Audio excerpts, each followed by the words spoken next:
Good morning. I just wanted to, well, almost afternoon.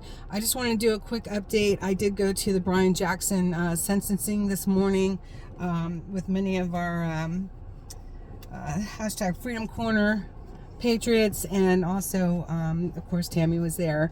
And it was really interesting. I don't really know enough to compare this to the sentencing of some of the other J6ers. But he did not get out today, and the judge brought up his brother's actions in the South Tunnel, and I didn't really think that was fair to bring up specific incidences that his brother is being charged with in Brian's case. Brian did plead guilty to launching the flagpole. The prosecution did move to dismiss the charges 1, 3, 4, 5, and 6. So he was only sentenced on count number 2. And so the sentencing, it looked like it was a little confusing to hear, but it looked like it was 37 months on count 2, which Brian did plead guilty to. Then 36 months supervised release. So he's going to have to, check in with a probation officer.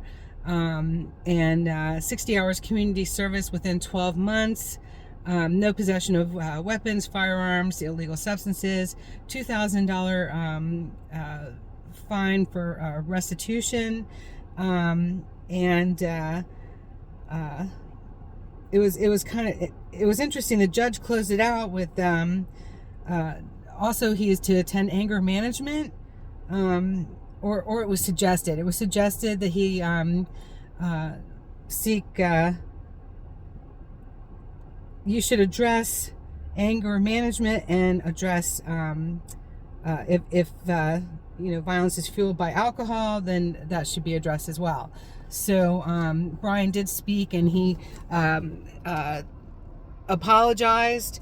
It was difficult for him to speak. He did apologize. He stated that his intention was to come and see the White House and the Lincoln Memorial. He even mentioned how the White House appeared smaller than what he thought it would be, which many people, including myself, had the same reaction to the White House.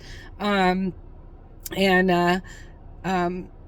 his brother had called him and said, let's go to DC, and he said okay. They had been drinking. He felt like he had lost control.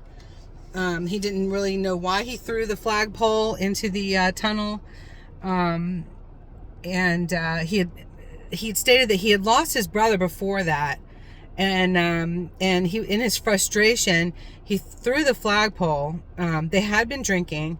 And then he looked over and saw his brother at the entrance of the tunnel with blood on his face, and they were like, "Okay, it's time to exit." So, he's not dismissed. He's not released today. He's going to still have to do more time, a little bit more time, as the judge put it. And what the one of the lawyers brought up is that usually can mean anywhere of up to 6 months of trying to get them to the facility where they're supposed to go, and it's basically diesel therapy. Her words, she used diesel therapy. So she asked the judge to consider the fact that he's needed at home. His father's not doing well. His mother has heart disease. I guess some complications to heart as a result of her heart disease, and that they need him at home. Could he be released and not put through all that? They are considering minimal security. Apparently there was an incident at the DC jail that the judge didn't know enough about, so that's going to be considered. And who is they? He said they will have to consider that, and I don't know who they is on that one. But the prosecution wanted to say something, and it was very curious. Because the judge said, well, okay, if you insist, but it's not going to make a difference. And the prosecution got up and said something about a text message the day before. And the judge listened. Then Brian's lawyer, one of his lawyers, got up and spoke in opposition to the prosecution had said, and none of it made a difference because all of it was written down. The sentencing was already written out. The judge is just reading from it, which is the way it's been in most of the J6 sentencing situation. I don't even know what to call legally. In their sentencing, it's all just read. It's already been decided. Anything that the J6 defendant says, their lawyers or prosecution doesn't seem to have much bearing, except that I can think of one that I know of where one of our J6ers said, if I had 2 lives to give for my country, I would. And apparently that weighed very heavily upon his sentencing. So most of it's already been decided before they're even there. I don't understand the legalities of this. I question the legalities of this. I do. So anyway, I just wanted to give y'all an update. Brian Jackson is not going home today. And Tami's going to go ahead and go back home to Texas. And she's getting out of DC, and I don't blame her. And we're going to miss her a lot. And Brian, one of the things that weighed to his benefit was his steady work history.